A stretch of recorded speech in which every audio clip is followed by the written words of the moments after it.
What's going on, everyone? It's Talks with Kenny, and we're back here again with part 6 of the Uncle Tom review with me, Talks with Kenny. And my first thoughts is, you see how the narrative they like to cast when you deviate from what they want you to do? Oh, you think you can go be free? We're projecting Kanye as crazy for being seen in public, right? Because I think he's the only, no, I lied. He was one of the few celebrities to be seen with Trump.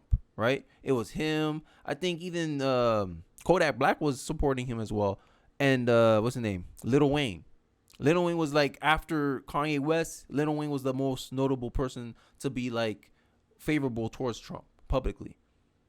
They don't like where this stuff is going, and it's gonna keep going. Keep telling people they can't think a certain way. You're gonna keep bringing more people. It's like censorship. You stop one person, 10 grow. What you gonna do? You can't keep casting off that, oh, they have no idea what they're talking about. Health issues. Anybody who threatens the 95% monolithic black vote is an enemy.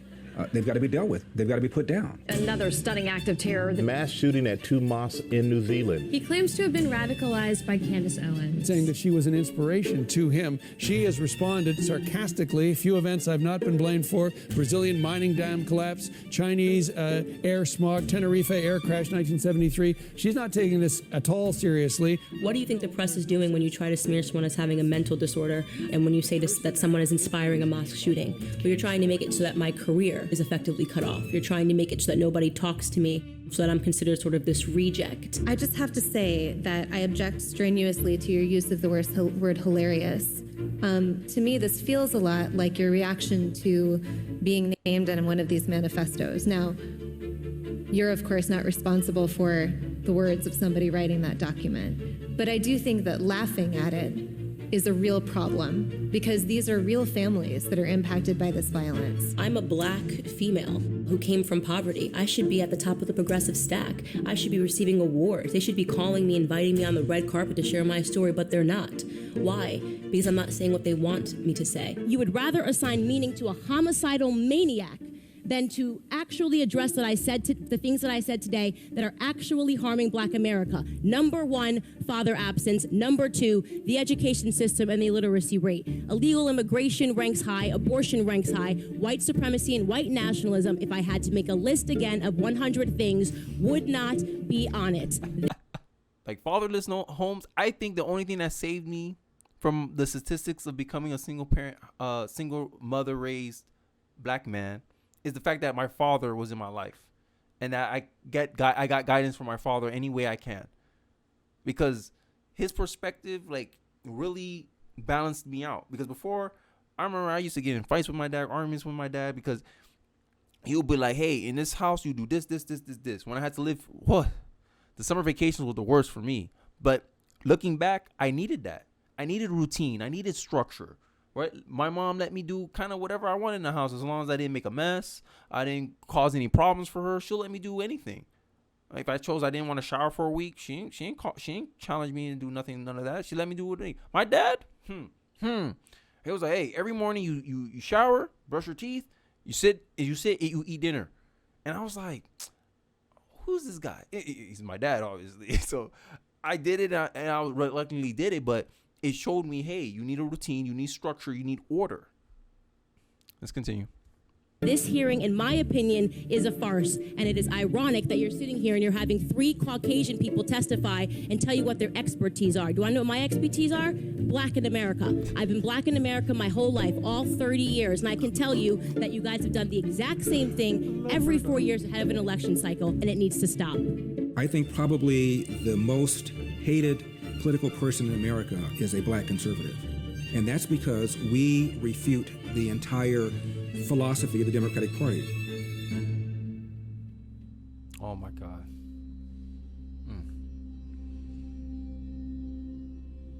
I think the fact that a black person can start in government housing and go on to be one of the most successful brain surgeons ever to exist, that's somebody you should emulate.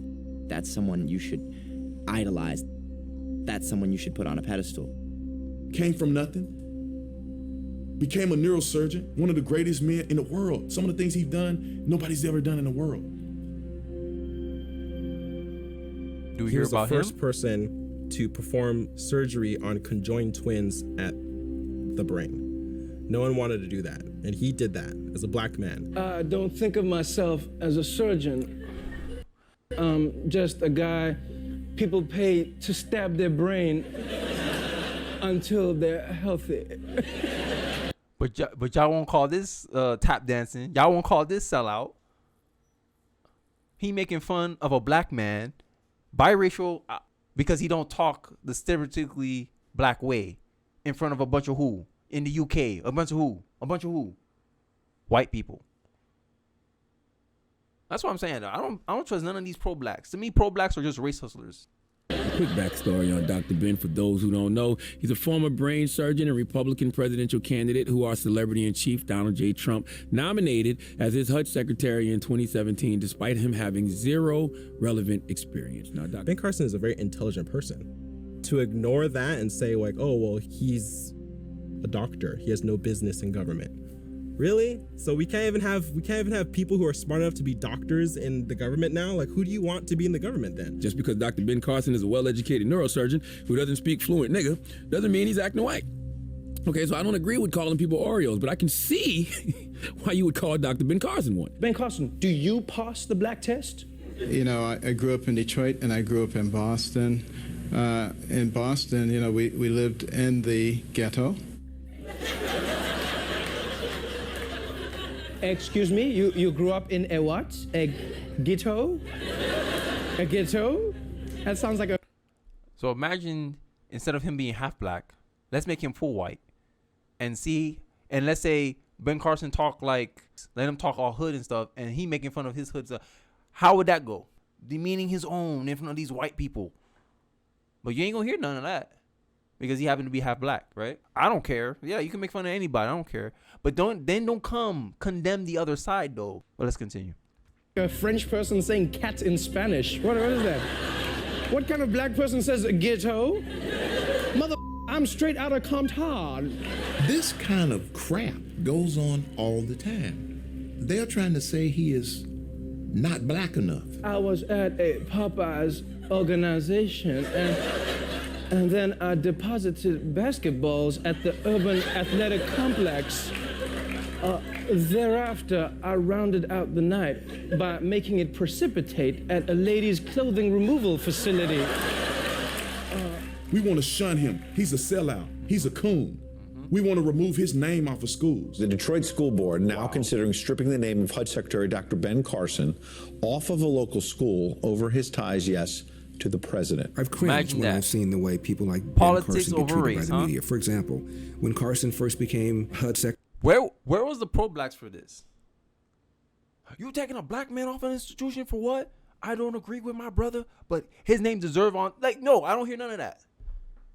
That's what I'm saying. Y'all pro-blacks. Y'all pro-Democrats. Y'all race hustlers. Because when someone goes against the norm, racism is okay with him. On Twitter, when people were calling Clarence Thomas's the N-word, white liberals, I ain't hear y'all coming out. I didn't see no pro-blacks defending him. Hypocrisy. But then y'all want people to worry about y'all. Y'all want people to worry about racism when y'all don't even have the guts to call racism in your own party. he gave a speech where he likened slaves to immigrants. A land of dreams and opportunity. There were other immigrants who came here in the bottom of slave ships, worked even longer, even harder for less. But they too had a dream. And he got fried, especially in the black media. Like, we actually came here on our own accord. I bought a trip. Shackled, I bought a trip. beat, shot, killed, on our way here to find a better life. How does he miss that no slave came to this country willingly? This is one of the most atrocious acts of historical revisionism that one might imagine. It wasn't always easy for new immigrants. Certainly it wasn't easy for those of African heritage who had not come here voluntarily, and yet in their own way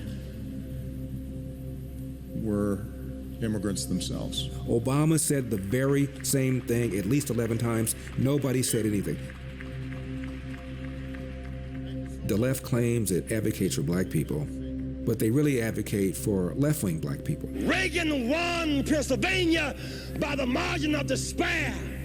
by the margin, the fracture of our coalition. Your time has come. Pick up your slingshot. Pick up your rock. Declare our time has come. When I became old enough to vote, I registered as a Democrat because that's what the black people did. I suffered for it because I started to believe what the Democratic Party was saying. I believed it to their lie. Louis Farrakhan would come out here to LA and he would give talks at the Forum, and he talked about how bad the old blue-eyed devil was. We and white people are mortal enemies. They were not made to be our friends. They were made to be our enemies, and they are that, and they can't be nothing but that. They are locked into that. There ain't no redemption for them. That is why I challenge you now to stand together. I would listen to Jesse Jackson.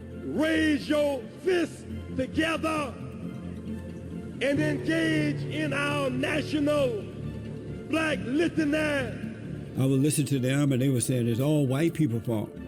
And so I started to believe because no one else was opposing what they were saying. And for the first time in my life, I started to resent white people. I suffered for it. I finally got over it, but I suffered for it.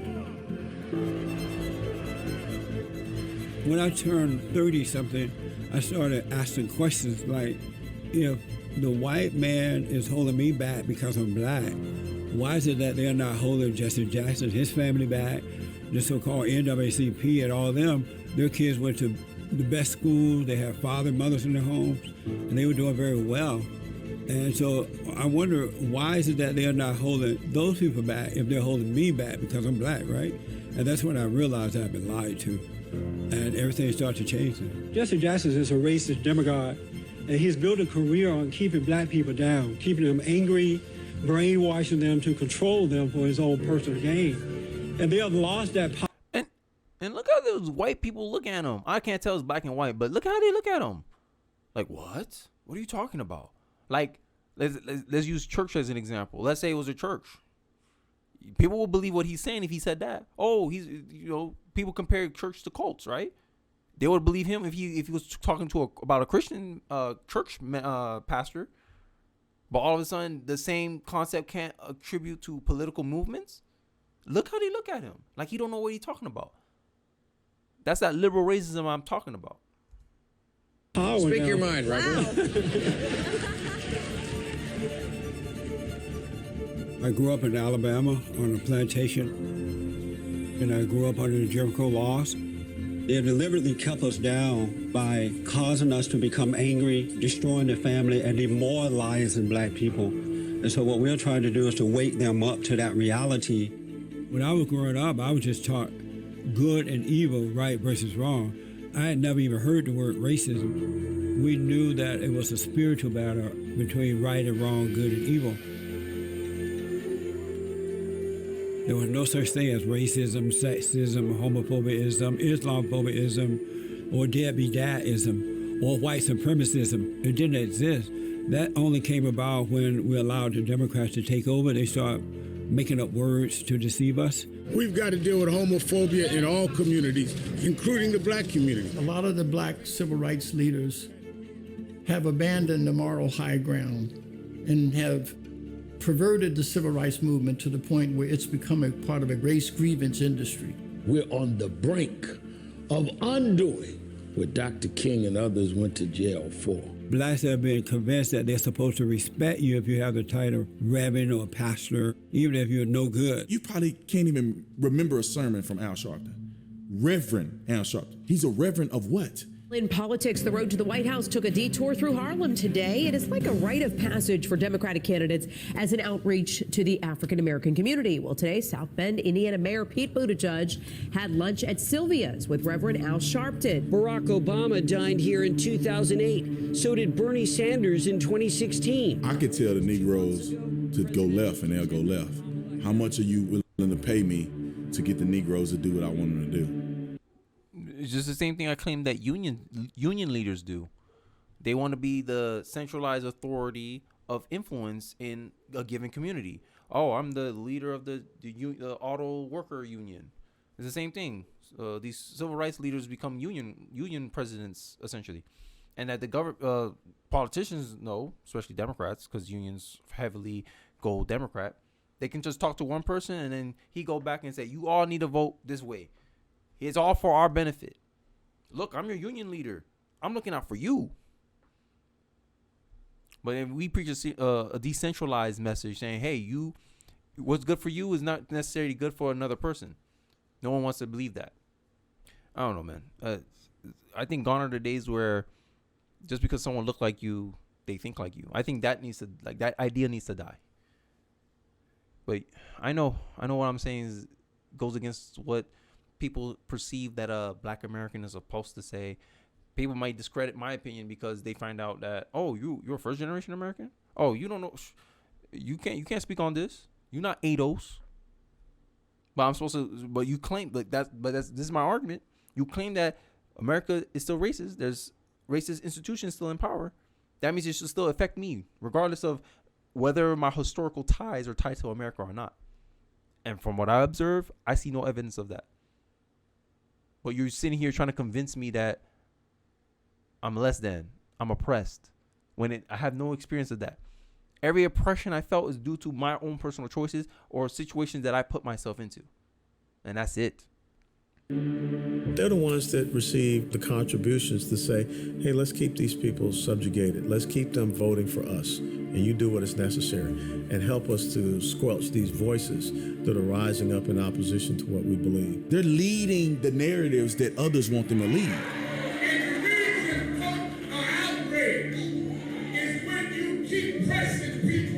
If we can get the black community to hate the police, then they'll keep breaking laws.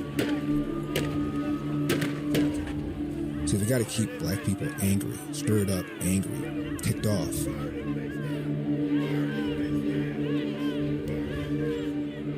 How else do you get 95% of people to pull the lever for a party whose views are absolutely inconsistent with the best interests of the country in general and the best interests of black people in particular? We still advocate nonviolence with passive resistance and still determined to use the weapon of love. We are still insisting emphatically that violence is self-defeating, that he who lives by the sword will perish by the sword. Martin Luther King was a pastor. He was a genuine pastor. That's why Martin Luther King can't be around. He can't live. He's too powerful. That anger building up in a community, which causes people to riot and to tear things down and to burn things up, it goes to show that black people don't feel these days like we're building anything, that we're contributing to anything. When it comes to America, black people help build this country.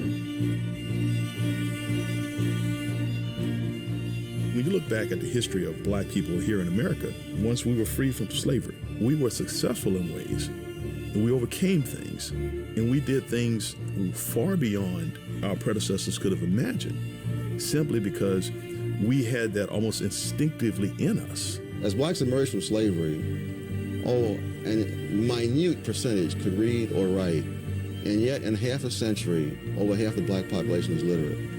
An economic historian has called that one of the most remarkable things in history. So in the late 1800s, we had actually, in not very well documented, boon of African American proliferation into the political space, into the entrepreneurial space. And we had real movers and shakers in our communities who were doing real things. Because at one time, blacks were Republicans, and you dominated those 7 years after the Civil War. You were Republicans. You had more blacks in the House and Senate than you do now, and you dominated your own economic communities. You did that as Republicans. But then what happened was that Democrats realized they could still control us by enacting new laws to suppress our civil liberties. That brings us to the rise of Jim Crow. The Jim Crow era and Ruby Bridges going to school, that happened in the 1950s and 1960s, that general era. But we had Hiram Rhodes rebels and many other African Americans rise to positions of power in the political space in the late 1800s. So there's this gap of missing achievement that we have, and that is what the KKK, that is what the Jim Crow laws did to our community. They want to keep pushing this narrative that you're powerless because you're black. That's all it seems to be, right? We don't hear nothing about any, oh, look, this African-American exceptionalism. We never hear nothing about that. But that's part of American history. Why we don't learn about that? But I'm supposed to sit here and believe that CRT is teaching a racially accurate depiction of America.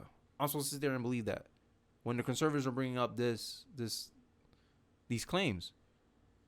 And what you got to refute it? Name calling? I don't know what I'm talking about. Keep it up. Keep it up. Because if people keep asking questions and all you can do is deflect, people are just going to go out and search for their own. You can't depend on a government school to teach you raw history. You're going to see people like even Frederick Douglass become less and less and less celebrated and less popular because he doesn't really fit the narrative. He was a Republican, very American. When they want to teach you somebody that was great in Black American history and they happen to be Republican, they don't tell you that element. And they also, and this is sort of one of the biggest myths that they tell you, that the party's completely switched. They have to say the party switched. They have to. Because they can't acknowledge that they are part of all of the worst things that have ever happened to black people in history. And if you know better and you know the parties didn't switch and you just look at today, they're still a part of every negative thing that have happened to black people in America. Let's just take one issue. And that's the issue we've talked about for a long time, and that's vouchers. They have to pass through metal detectors. They're faced by security guards looking for hidden weapons. They're watched over by armed police. You're required to send your kid to a school where only 3% of kids can do math at grade level because you have no option. Republicans want you to have an option, but Republicans, of course, are racist, so you can't vote for them, right? What a dilemma. Slave codes in the early 19th century made it illegal for Black Americans to learn to read. Why? Because if slaves could read, they could access information. I don't believe that much has changed. If the parties did switch and Democrats really are the party of, for, and by minorities, then why do they react so viciously when you introduce legislation that would help the minorities by giving them school choice? There's answers to all these questions, but you have to be the one to find them because no one else is going to tell you the inconvenient truth. The welfare state is slavery 2.0. The biggest falsehood, the biggest lie that gets repeated is that the kind of disorganization and chaos and violence and self-destruction that we're witnessing in the Black community is somehow a legacy of slavery and Jim Crow. That is just a lie. Because if that were so, between 1930 and 1940, during the years of the Depression, when segregation and racism was enshrined in laws, when there was no Black representation in government, even in the face of these horrible conditions, the Black community had the highest marriage rate of any group in society. Our institutions served as an anchor for us. And so therefore, elderly people could walk in their neighborhood without fear of being assaulted by their grandchildren. They can't do that now in America today. Look at the switch. You want to say, oh, it's because of systematic racism, it's historical racism. But look at your history. Look back. Stop looking at one lens history of. Stop looking at a one lens perspective on history. Like, look at the other side. Look what they're bringing up. Isn't that something you want to look into? When that gives me hope. Like, yo, maybe I'm not crazy. Maybe I'm not. Because if we did it before, we could do it again. And that's essentially what my message is. I don't care who you vote for, but put this in the idea that everyone No one pushes something for nothing. No one pushes something out of the kindness of their heart. They gain a benefit for it. If Democrats want power, they're gonna be like, hey, we want you dependent on the state. Okay, what I get for being dependent on the state? Oh, I give you housing. I give you free healthcare. I give you, but you become a servant to the state. And whatever the state says goes. I need you to vote Democrat or else. You'll do it. Does that sound like do you sound free in that system? No. And then they put in your mind that only we are working for you. You can't benefit off of generic American policies that the Republican Party are pushing out there when you can. You just have to take the opportunity.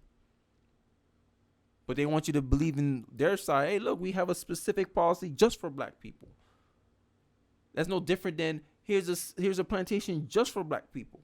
Here's a plantation just for Asian people, just for Hispanic people. While the Republican Party is like, we ain't in charge of y'all. But here's the opportunities we're giving it. If you want it, you can take it. Here's the water. If you want to drink it, drink it. While the Democrats are telling you, here, you drink from this water. Asians drink from that water. Hispanics drink from that water. And the solution is always the same thing. Give the state more power. If I'm not conservative, at least I know I'm libertarian. That's it. That's the least I know. Because I have the same perspective as libertarians. Taxation is death. Money you stealing from me and giving it to people and incentivizing them to stay poor, being comfortable, being in the same economic situation where they at the same time complain about, I could have used that to better fortify my family, put my family in a better position. But that's money that's taken out for the greater good, right? I use the same roads as everyone else. Fine. But I don't have access to welfare because I make too much money. I'm married. I don't have access to that. But you have access to more benefits than me, but you contribute less to the system than me. That don't sound fair to me. And you wonder why rich people don't want to pay taxes. Our business formation rate was high then. If we were able to accomplish the building of hospitals, dental schools, hotels, movie theaters, vaudeville theaters, if we were able to accomplish this and not engage in the kind of self-destruction. What's the proper way to murder nigga? You go walk down on him, ground by his hood, and one to the head. I mean, shit, one time in the head, 2 times in the chest. 6 in the face. How can you explain that? How is that possible in a society that has experienced so much social progress that we are seeing a decline in the black community? The statistics of illegitimacy, crime rates, and illiteracy have worsened since the time of segregation and Jim Crow.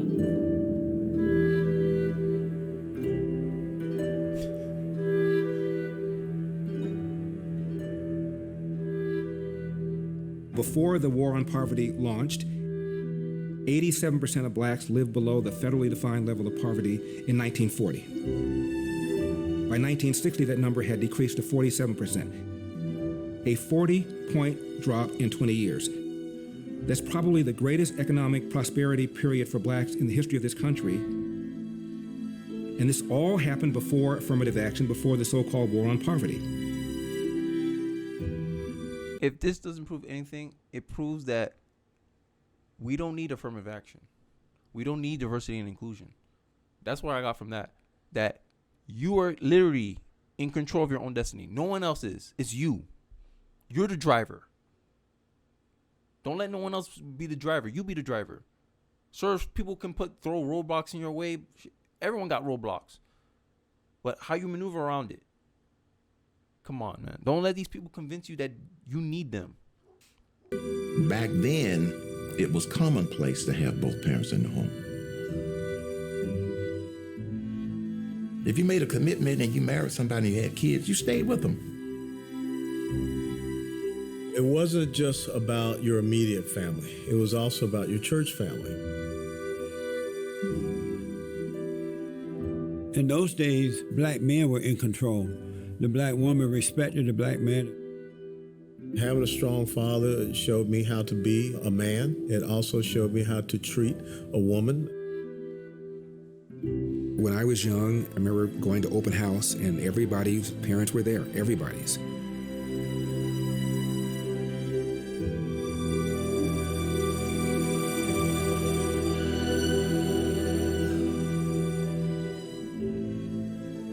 Up until 1962-63, 85% of all black families had a man and a woman raising children.